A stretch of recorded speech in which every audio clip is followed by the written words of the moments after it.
Sorry guys, I'm not going to be posting Black Ops. I'm actually going to be posting Halo Reach. Put in Black Ops. I've been trying to play it off and on, but the game just fizzles way too fast. And on top of that too, like I am sick of watching Black Ops commentary on YouTube, and I don't know. If I am sick of it, then you guys have to be sick of it. So, and I've gotten quite a few comments about when am I going to be posting Halo Reach, and rightly so, I'm posting you Halo Reach right off of the spawn on Countdown. This is Doubles Arena. You want to be going for the shotgun right off of the bat. It's the power weapon of this map. Especially since this map is got all these halls and corridors and doorways, all these nooks that you can hide behind and use as cover. The shotgun is just devastating. The only problem that I have with it is that a lot of times people tend to camp with it. Rightly so, because it's a shotgun. It's a very close quarters game. But what I like to do with it is kind of doing this bait maneuver with my teammate. And I try to do it as much as I can. Communication isn't like 100% phenomenal in this game. Like, I am talking my ass off, but my teammate isn't really replying or doing what I'm calling out. For example, there's a couple times he keeps on tossing himself in these situations where it's like 2v1. He doesn't do a very good job of making it a 1v1 situation, and I have a part of this video where I'm going to explain how you do that when you get confronted or pinched into an awkward spot where you have two guys approaching you. There is still a way to be able to manage it so that you cut off one's line of sight, so you maintain that 1 versus 1. That will come up later on. But my teammate keeps on throwing himself into these situations, and he keeps on dying because he keeps on going 2v2. And so what I find really, really useful is to outwit and just outthink the enemy team. Keep on tricking them over and over and over again. They don't know they're being tricked, but I am indeed tricking them. So what I like to do is use a baiting technique. And so I use my teammate, let him poke his head out, let him lose some health, and look like he's by himself. He's a lone wolf. He's injured. He's running away. Make him appear as if he's an easy kill. Then have him run away while I'm sitting in a doorway or some kind of corner waiting for that to happen and waiting for them to chase after my teammate so I can get an easy melee to the back or even a shotgun. I like using that. It's a very smart technique, and I do it a couple times in this game. But unfortunately, I lost the shotgun. And so I switch over to the noob combo. It's another deadly power weapon in this game. And if he's going to be camping with the shotgun, I'm going to be pulling out the noob combo. They should be doing the same thing if I'm using the shotgun. His teammate keeps on running to me and dying over and over and over again. I know that the other guy is camping somewhere over by those vents with the shotgun. I know that. There he is. It's the first time he's poked his head out. And I'm guessing the reason why he poked his head out is because his teammate died 3 or 4 times. And he was sick of camping. And he kind of noticed that we were not going to go over there. My teammate, right after I died with the shotgun, he was going too far into the doorways over by those vents. And I kept on calling out, don't go over by the vents. He's got my shotgun. He's camping over there. He's waiting for someone to walk by so he can get an easy kill. And I was right. And, you know, you can call it almost every single time. It's highly predictable. Within the first couple minutes, you can almost really see how certain people play.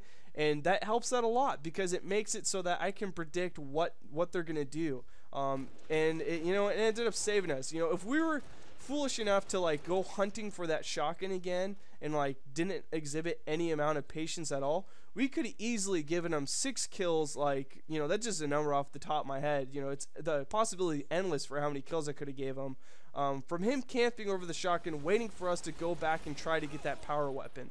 But he assumed wrong. I'm smarter than that. I'm going to stay back and wait for him to come to me. And so we have a baiting situation that I think is coming up, or maybe it's already passed. Who knows? I've started to pace my DMR as much as I can now. Regardless if I get killed by someone spamming it, I just try not to think too much of it, and I try to pace my DMR. I'm not a big fan of the bloom, but whatever. This is a smart nade right here. The guy likes to go back in that corner. I think he's done it 3 times. It's smart. I mean, you're not going to stay in the middle of that hallway when you're getting shot. But there's also a fusion barrel back there. And so if he goes and camps in the wrong corner back there, I can just throw a nade, and that will set off that fusion barrel. And the combination of that right there will, the explosion will give me an easy kill. And I ended up getting it. Being able to know the map, knowing where certain things like fusion barrels or certain like lids or lips to corners and stuff, edges and stuff, to be able to manipulate your way around the map. Just knowing the map in general is huge, and especially for Halo. I guess it is for all first-person shooters, but I always feel like Halo is like one of those games that Maybe it's because the MLG side of me, you know, seeing the professional aspect of this sport, that it just seems like map movement is so key in this, you know, since it's always multi-layered and you can jump higher than like Call of Duty games and some of the other games. You're like Halo, sorry, I'm cutting away from that. Halo, you don't chase. You do not chase in Halo. You don't put yourself in a position where you're so desperate that you got to sprint after that kill. When you have to do that, you're making yourself extremely vulnerable, because he can easily duck around a corner and get the heads up on you and wait for you to turn that corner so he can get that first shot off on you and have it register before. That's a baiting technique. I just did it right there. I called to him. I said, just peel back, go back to the vent, let him come through that door. So that's the baiting exhibited perfectly. Sorry I had to cut away from what I was saying before, but the part of the line of sight that I brought up earlier, and this is coming up, and I'm going to highlight it. I'm going to pause it and kind of walk you through what I'm talking about. So my teammate right now put himself into another position where he got himself killed. And so if you pause it and look at the radar, I have a guy to my left and I have a guy in front of me.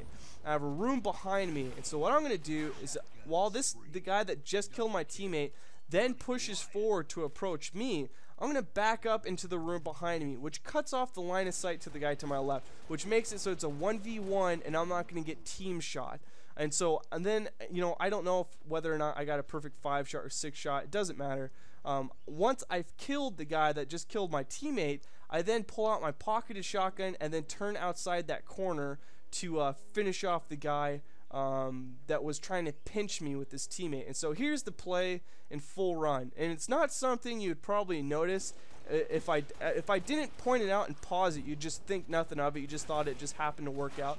But actually take in consideration what's going on in my radar, kind of do this mental math in my head and going, okay, I've got a guy coming on left, I got to back up to this room to make it so this guy has no line of sight, and then I just turned a bad situation into a positive situation for me. That's gaming legit.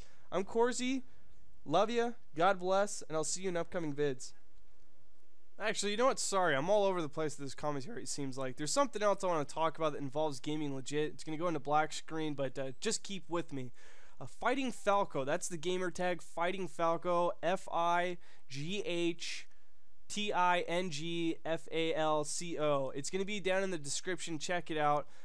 He's someone that contacted me asking if he could help out or be a part of the gaming legit. I get this quite a bit, but I came up with this idea that I get so many friend requests. My friend requests, or my friends list, I should say, is full. I unfortunately cannot take on more people, but I really want to build up the gaming legit community. It seems to be a group of guys that you can get together and play objectively, and you don't have to worry about getting on with some of these typical D-bags that you run into that, you know, everybody hates online.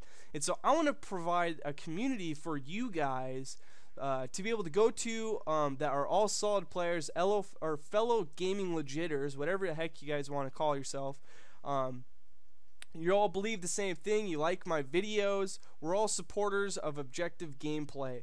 So my friends list is one of the groups. So you can go to my friends list, find some of the people on there, and almost every single person that you see on there, you can send invites to or get together and play whatever online game you want. So what I'm going to do is I'm trying to expand that into what I'm going to call community threads, and I'm going to use other gamer tags of fellow gaming legitters as community threads, and FightingFalco is going to be one of those guys.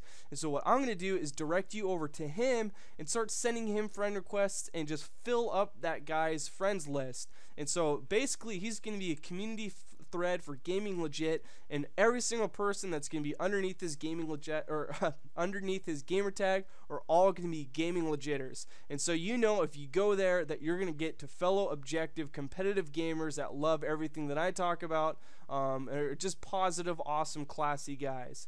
And I'm going to continue to do this once that fills up with other people and expand those community threads, and then post those names of those community thread head people on my YouTube channel, so you have easy access to be able to go online whenever you want, and you don't have to worry about going in with randoms, and go to one of these guys' friends list and go through, see someone that's online, and be able to send these guys this message.